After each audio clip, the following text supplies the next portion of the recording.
we do not believe that differences or disputes between countries can be settled by war.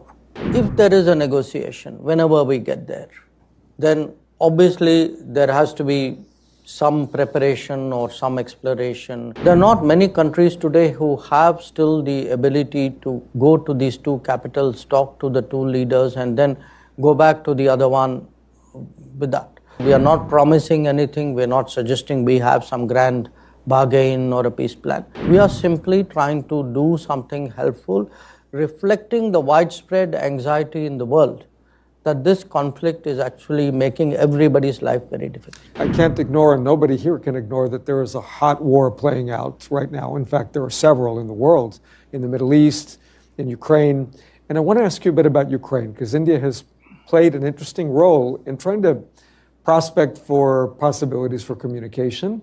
And yet, my own read is that there's also been a bit of a skepticism about how much this gets played out through a grand bargain of multiple countries versus just some honest communication back and forth, notwithstanding the brutality that's playing out there.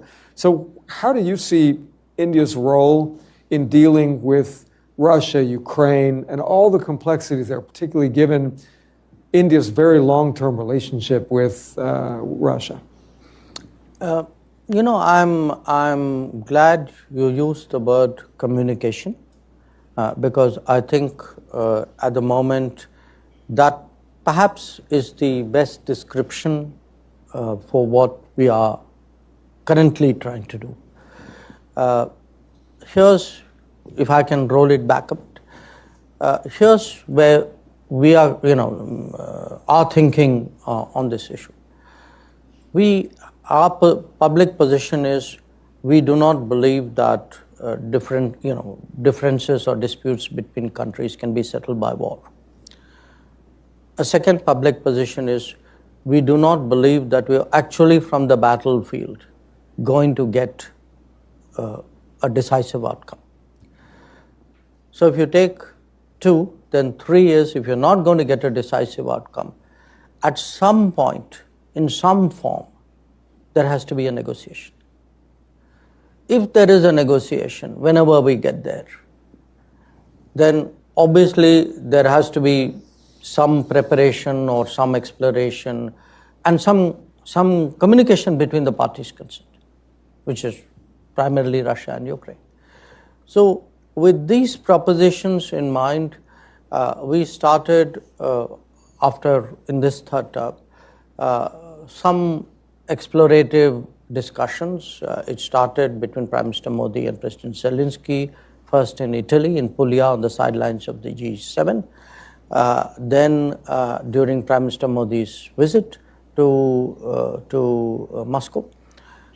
Then after that, the trip that we made to Kiev, after which our National Security Advisor went back to Moscow, after which Prime Minister met Zelensky last week in New York. And in between, at different levels, I or our National Security Advisor or some other people, we keep talking to both sides as well. We are very, measured and circumspect about what we are doing. We are not hyping it.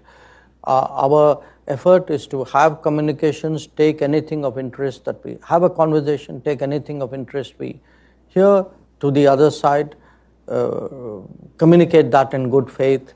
If there are reactions or ideas on that side, take it back. We're not, it's really, the intent is to be helpful. To some extent, if we have to keep other people sort of informed, where it is necessary, we do that as well. So there are not many countries. Look, we are into a third year of a war.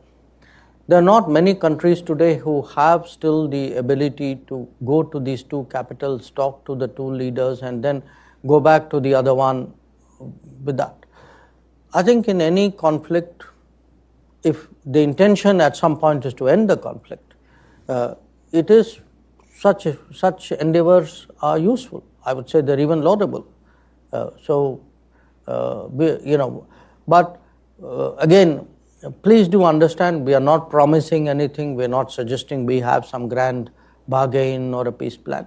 We are simply trying to do something helpful, reflecting the widespread anxiety in the world that this conflict is actually making everybody's life very difficult.